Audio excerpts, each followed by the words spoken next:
கர்த்தருக்குள் அன்பான தேவ பிள்ளைகளே, ஆண்டவரும் இரட்சகருமாகிய இயேசுவின் நாமத்தில் உங்களுக்கு என் அன்பின் வாழ்த்துக்கள். இந்த நாளிலேயும் 1 கொரிந்தியர் 7வது அதிகாரம் 10வது வசனத்தை வாசிக்கிறேன். விவாகம் பண்ணி கொண்டவர்களுக்கு நானே அல்ல, கர்த்தரே கட்டளையிடுகிறதாவது, மனைவியானவள் தன் புருஷனை விட்டு பிரிந்து போகக்கூடாதா? இன்னைக்கு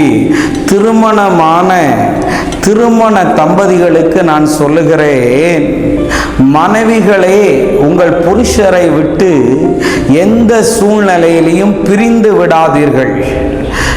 ஏன்னா பிசாசானவன் உங்களை பிரிப்பதே அவனுடைய திட்டமாக இருக்கிறது.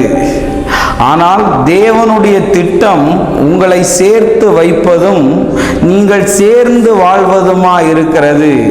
மனைவிகளே, உங்கள் கணவனை விட்டு உங்கள் அம்மா வீட்டுக்கு அடிக்கடி ஓடாதீங்க.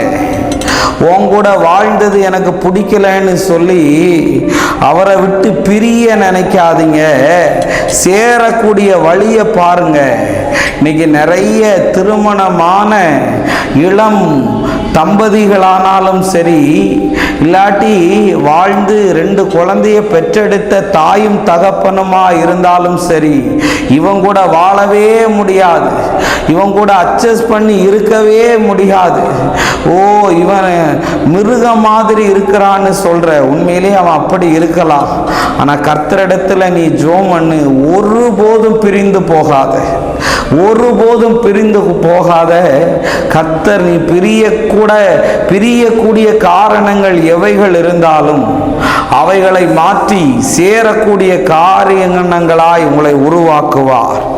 1 கொரிந்தியர் 7:11 சொல்லுகிறது, பிரிந்து போனால் அவள் விவாகம் இல்லாதிருக்க கடவுள், அல்லது புருஷனோடு ஒப்புரவாக கடவுள். புருஷனும் தன் மனைவியை தள்ளி விடக்கூடாதுன்னு இருக்கு. பார்த்தீங்களா? புருஷர்களே, உங்க மனைவியை நீங்க தள்ளி விடாதீங்க. சான்ஸ் கிடைக்கும் போது கழட்டி விடலான்னு நினைக்காதீங்க. அவளை ஒரு வேலைக்காரியா நீங்க ட்ரீட் பண்ணாதீங்க. அவள் உங்களுக்கு துணி துவைச்சு போடுற ஒரு மிஷின் மாதிரி யூஸ் பண்ணாதீங்க. இல்லாட்டி கசைக்கு புளிகிற ஒரு யூஸ் அண்ட் த்ரோ மாதிரி தூக்கி எரிஞ்சிடாதீங்க. அவளை தள்ளி விடாமல் அவளை தாங்கி பிடியுங்கள்.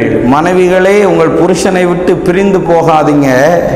புருஷர்களே, உங்கள் மனைவியை தள்ளி விடாதீங்க.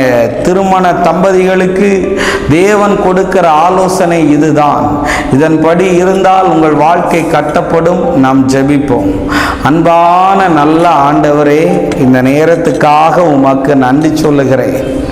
ஆண்டவரே, இந்த பிள்ளைகள் தேவனால் கட்டப்படவும் தேவனால் நிலைநிறுத்தப்படவும் உதவி செய்யும்.